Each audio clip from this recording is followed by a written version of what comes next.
As many of you will know, President Erdoğan and the opposition leader Kemal Kılıçdaroğlu will be heading to a second round on Sunday. In the first round, however, there was a third candidate, Sinan Oğan, who garnered about 5%, making some speculate that he could be the kingmaker in the second round.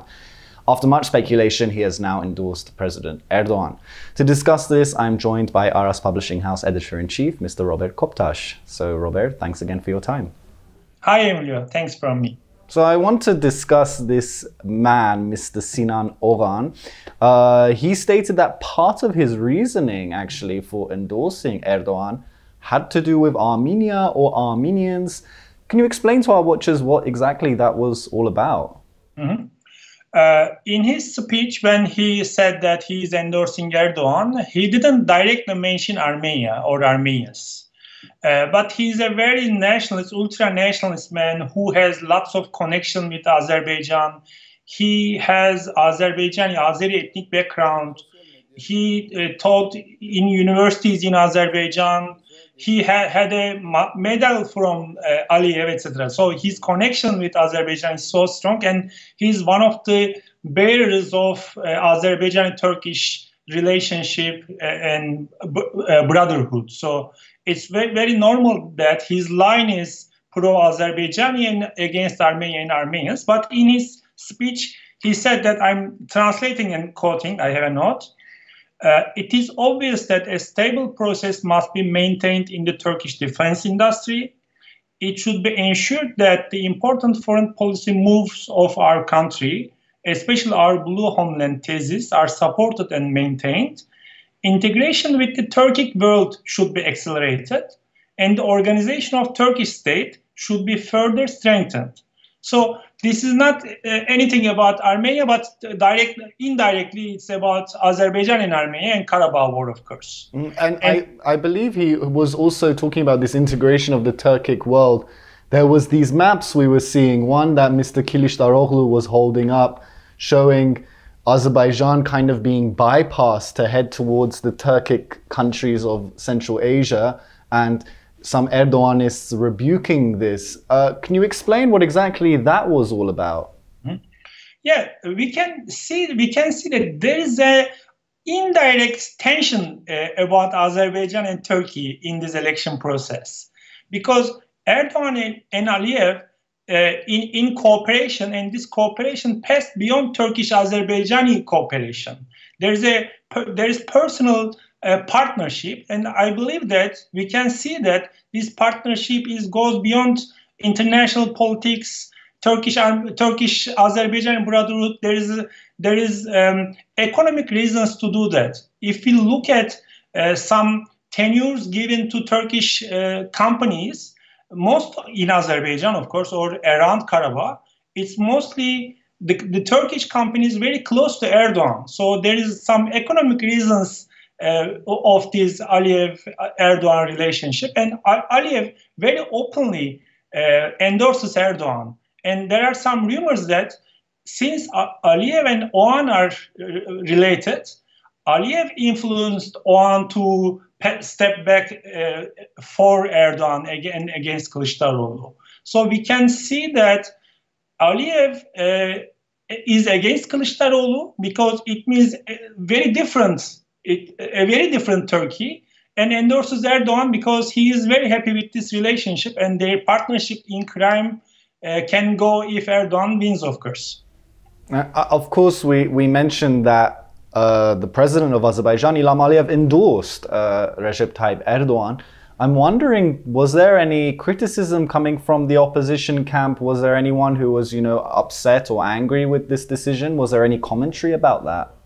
Yeah, in social media, in some newspapers, the people very close to opposition and Kılıçdaroğlu now started to openly at least highlight this relationship.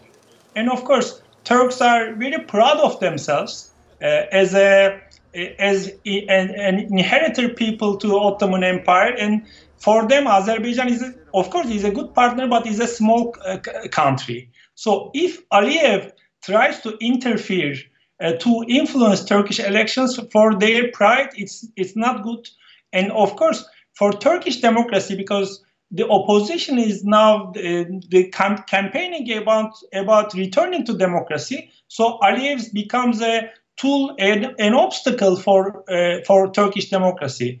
And when Erdogan campaigns, when he speaks about his successes in the country and outside country, he always highlights the Karabakh War and his assistance, Turkey's assistance to Azerbaijan.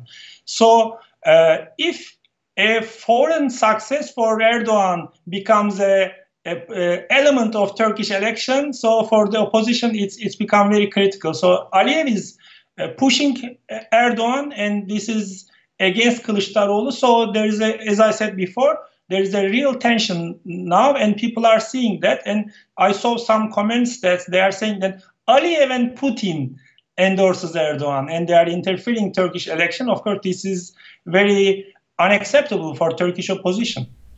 I also want to ask, I mean, this is a little unrelated, but were any Armenians elected to the Turkish parliament? Correct me if I'm wrong, but I think I saw that there was an Armenian elected on the AKP, on Erdogan party's list. Is that true? Yeah. Sevan Sıvacıoğlu elected from Istanbul for AK Party, as you mentioned, from Erdogan's party. And I think this is becoming a tradition.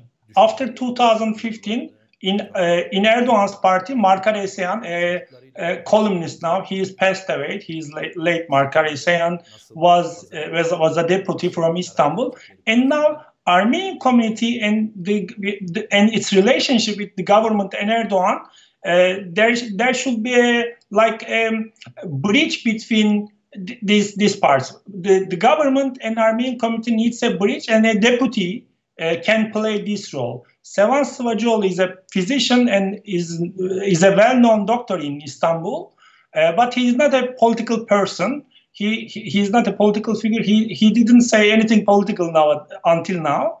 But we can assume that he will not have a very courageous attitude on, let's say, Armenian issue. And of course, he will not criticize Turkish nationalism and Turkish state's attitudes.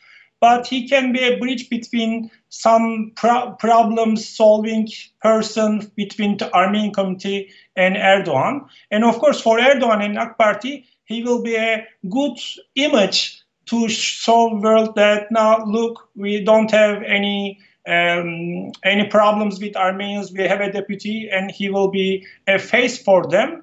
Of course, this seems very suitable for general traditional Armenian community attitudes, because they are mostly silent and they are mostly pro-government. But I think the only effect of him will be the relationship between state and the community.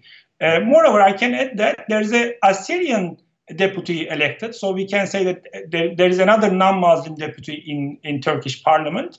He is from Yeşil Sol, Kurdish movement. And we can expect some more courageous attitudes from him. He's from Mardin, southeast of Turkey. And since his party is very open to discuss about Armenian genocide, Armenian issue, and Seyfo, the Assyrian genocide, and since the fate of the Armenian and Assyrian people are very related, we can expect more from him, George Aslan, than Sevan Sıvacıoğlu. Okay, and finally, very briefly, Robert, I saw a picture on social media from about 5, 6, 7 years ago of Mr. Sinan Oğan in Parliament having a brawl with members of Parliament from Erdogan's party and being kind of protected by the CHP deputies, the opposition deputies. Was that really the case? And isn't that interesting that he has gone on to endorse the AKP, Erdogan's party? It was the case, and the crucial point is Turkish ultra-nationalism is mostly very secular. And since AKP is very Islamist, Oğan was criticizing Erdogan and AK Party becoming not secular and not nationalist enough. That was his main point. And now I think for some personal interests, and maybe as we spoke with an influence coming from Azerbaijan and Aliyev, he endorsed Erdogan, and of course, some of his supporters are very disappointed now. Well, Rober Koptaş, as always, thank you very much for your time. Thanks again. Thank you, Emilio. And thank you for joining us on CivilNet.